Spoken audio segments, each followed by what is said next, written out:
One of the things that's been remarkable in all of the Middle East unrest has been the degree to which technology has been almost a protagonist in the conflicts. I think it's too much to say that these are Facebook revolutions or Twitter revolutions. I don't buy it. I don't think social media is necessarily what causes the conflict and the unrest in the Middle East. I think things related to a lack of democracy, high food prices, frustration with corruption, these are the things which at the end of the day are really causing the dissent. That said, technology is clearly doing three things. Number one, it's accelerating movement making. So one of the things that are making everybody's head spin, particularly all of us diplomats, is how fast this is going. And it's going so fast because the open platforms of social media allow for organizing that normally would have taken months or years to just take weeks. The second thing it's doing is it's making weak ties strong. So if you look in Tahrir Square, for example, there were people from the Muslim Brotherhood standing shoulder to shoulder with 28-year-old Western-educated digital hipsters. Part of what brought them together was social media. The third thing, and this is really radical, is the degree to which so many of these movements are either leaderless or have widely distributed leadership because of technology. Even if you look at Egypt and Wael Ghonim, this young Google employee who many people wanted to dub the leader of the revolution, he rejected it. He said, no, I'm not the leader. The network is the leader in these revolutions. And President Obama and Secretary of State each spoke out loudly when there was a communications blackout in Egypt.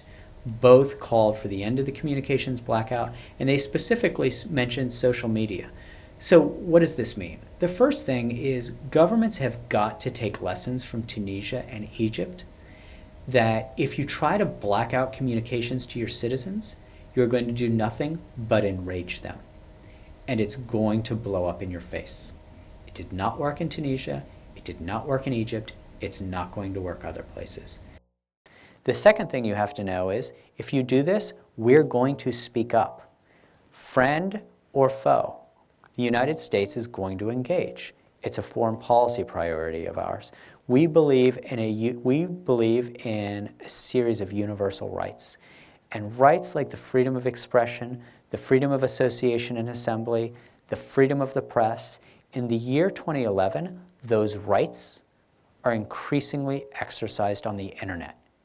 And if a government takes action to throttle back or end those rights, then we're going to speak out.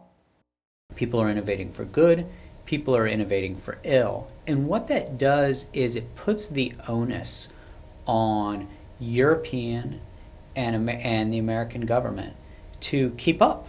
You know, if we just view the changes that are produced by social media and we curl into the fetal position, if we say, oh, these tools are very scary, they're very disruptive, it's too risky to use them, then I'll tell you exactly what's going to happen. Our enemies are going to use them, and they're going to have the playing field entirely to themselves.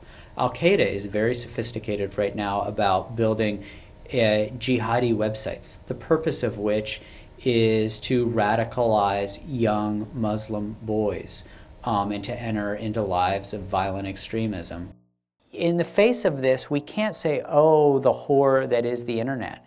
No, what we have to do is ourselves become more aggressive, ourselves become more intelligent, and ourselves become increasingly engaged in these network spaces. Because one thing that is inevitable is the inevitability of the increasing power and the increasing ubiquity of our information networks.